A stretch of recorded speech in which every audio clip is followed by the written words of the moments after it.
Okay, this is part 2 of making a sign for Mr. Lee's restaurant. If you remember at the end of the last video, I explained I wasn't particularly happy with the way the previous method had worked out and the visibility of the word Mr. Lee. So I had to figure out a different method. So first of all, I started by modeling the logo in Blender to make a kind of a box with a hole in it that I could put a light behind. To do that, I copied the logo with a line tool, and then using a technique called lofting, which I admit I had to look up on YouTube to see how to do. But basically, you take a square or any object, and then it will be pulled along the line that you've created to make a new 3D object. Once I had made the logo, my intention was to use a Boolean technique, which is to subtract that one object from another, in this case the logo from a simple plane, to create a hole. Then I cut a piece of hole in a cardboard the correct shape and carefully wound some L wire backwards and forwards inside it to create this sort of light panel to shine through the logo hole, and filled it with glue. Afterwards, I stuck the logo on top, which I forgot to. So then I just coloured in. I decided to just use a felt tip pen for that, so that it'd be quite accurate. After doing that, I thought it was probably worth plugging in, actually, just to sort of see how much glue was maybe causing an obstruction for the light, and just scrape away the excess.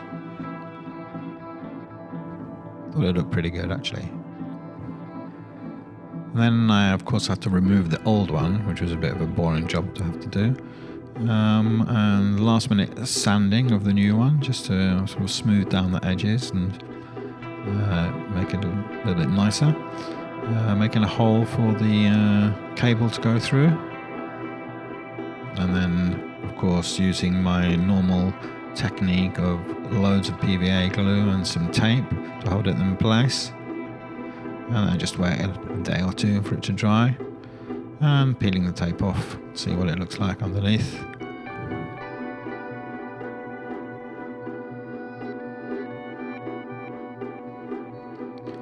I decided actually that I would install a little secret switch so I could turn some of these lights on and off. Some of the film is during the day and some of the film is during the night. During the day I won't be really needing some of these lights, so I'm just installing a little switch.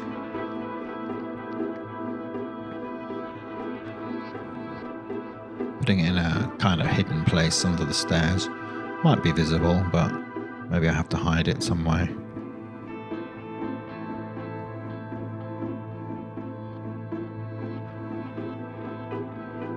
And the moment of truth is to connect up the Mr. Lee sign to the circuit, which as you can see is a bit of a rat's nest inside. I think it looked quite good. The flashing here is just because some of the LEDs are kind of out of sync frequency-wise with the slow motion mode on the iPhone. This shows that sometimes you have to just take a step back and decide that actually something wasn't good enough and you need to do it a completely different way. But the result, I think, was worth it and looks much better than the other way.